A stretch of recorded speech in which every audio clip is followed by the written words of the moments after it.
પાવી જેતપુર વિધાનસભાના ધારાસભ્ય જયંતિભાઈ રાઠવાના અધ્યક્ષ સ્થાને ટીબી રોગના દર્દીઓને પૌષ્ટિક આહારની કીટનું વિતરણ કરવામાં આવ્યું હતું।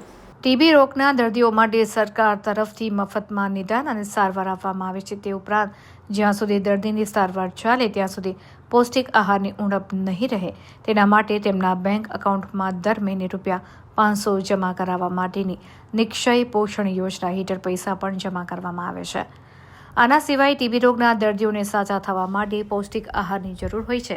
તે માટે ઘણા સેવાભાવી સંસ્થાઓ અને સેવાભાવી દાતાઓના સહયોગથી વધારાનું પૌષ્ટિક આહાર તૈયાર કરીને આપવામાં આવે છે। તે માટે ઘણા સેવાભાવી સંસ્થાઓ અને સેવાભાવી દાતાઓના સહયોગથી વધારાનો પૌષ્ટિક આહાર તૈયાર કરીને આપવામાં આવે છે। તે હેતુથી યોજાયેલ પૌષ્ટિક આહાર કીટ વિતરણ કાર્યક્રમમાં ટીબીની સારવાર લઈ રહેલા દર્દીઓને પૌષ્ટિક આહાર કીટ આપવામાં આવી હતી। મારા વરુણભાઈ કોન્ટ્રાક્ટર શ્રીનું પણ કામ કરે છે અને સાથે સામાજિક સેવામાં પણ સંકળાયેલા છે અને છોટાઉદેપુર એમનું વતન છે। તેમ છતાં 11 જેટલા ટીબીના દર્દીઓને દત્તક લેવાનું એમને નક્કી કર્યું છે। એવા વરુણભાઈ અને એવો એક આપણે સરસ મજાનો એક આ કાર્યક્રમ તમને બધાને સાજા બનાવવા માટે, સ્વસ્થ બનાવવા માટે અહીંયા સૌ આપણે એકત્રિત થયા છીએ। કાર્યક્રમમાં લીધી કે બાકી લીધી ને મનુ લીધી।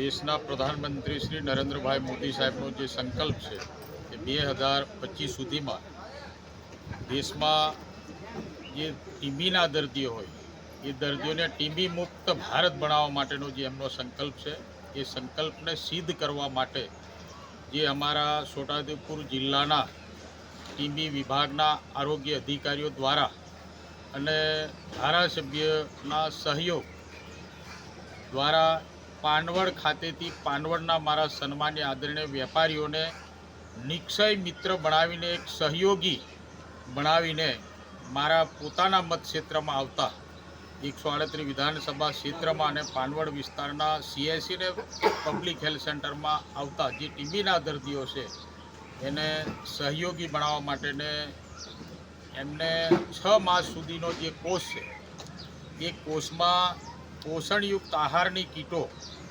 પાનવડના વેપારીઓને નિક્ષય મિત્ર બનાવીને તેઓ એમને 6 માસ સુધી એ કીટો આપે એવો એક કાર્યક્રમ આ પાનવડ ખાતે અમે કર્યો અને 6 માસ સુધી અમારા પાનવડના વેપારીઓ એમાં સહયોગી બનશે અને એમને વહેલી તકે તાજા માજા બનાવવા માટે અને ટીબી મુક્ત ભારત બનાવવા માટે મારા પાનવડના વેપારીગણ અગ્રગણ્યોને સાથે અમારા છોટાઉદેપુરથી વરુણ પટેલ પણ એમાં જોડાયા છે। તે બદલ તેઓનો આભાર પણ માનું છું અને આવા વેપારી મંડળના પ્રમુખશ્રીઓ, વેપારી મંડળના મારા આદરણીય સન્માન્ય ભાઈઓ તથા સ્વૈચ્છિક સંસ્થાઓના વડાઓ સાથે અન્ય આગેવાનો આ કાર્યક્રમમાં જોડાઈ અને ટીબી મુક્ત ભારત બનાવવાના સંકલ્પમાં દેશના પ્રધાનમંત્રી નરેન્દ્રભાઈ મોદી સાહેબના સંકલ્પ સાથે સૌ વેપારીઓ જોડાય, અગ્રગણ્યો જોડાય એવી સૌને વિનંતી પણ કરું છું।